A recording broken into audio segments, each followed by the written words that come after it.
Morning. So, good progress. I need to sort of rip up the leaderboards dictionary export Pro and actually make it a class. So I get a bit more type safety on the scripting side, but also just a little bit more performance. It's not a big deal performance-wise. It's more about the type safety and the pollution and writing some decent sorts and things like that. I could just do it untyped, but it's one of those things that I like to get right. Um, because I make mistakes and dictionaries just let me make more mistakes. So I'm not a huge fan of them. And I don't want to make a GE script side class because most of it's coming from the C++ side. So my bus now is my bus. Otherwise, how things going? Kicking along. Yesterday was super exciting. It is now like HMRC official that my phone for the company.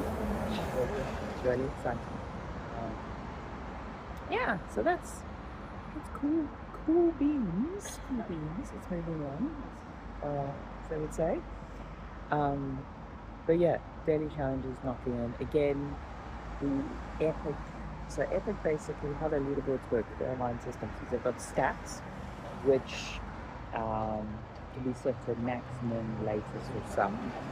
And then they've got leaderboards which you can attach to the stat, and then you can sort of time that leaderboard for the start and end time, and then it only looks at the stat changes, and that's not the end time. So the stats aren't just like incremental count; they do actually track their atomic errors, so they can do leaderboard logic, which is smart.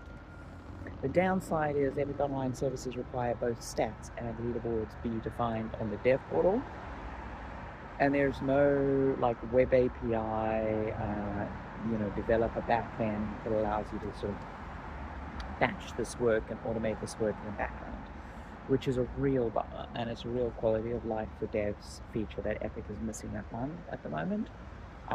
Now, if you're making a lot of games where a lot of content's static, there's not a ton of content, you probably only need, say, like 20, 30 leaderboards.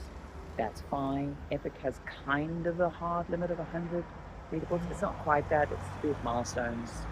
It's too technical for a short.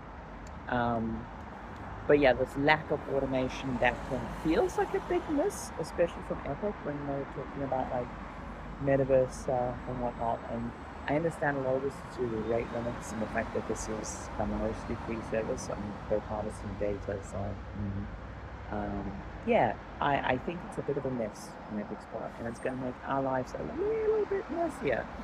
But yeah, moving forward.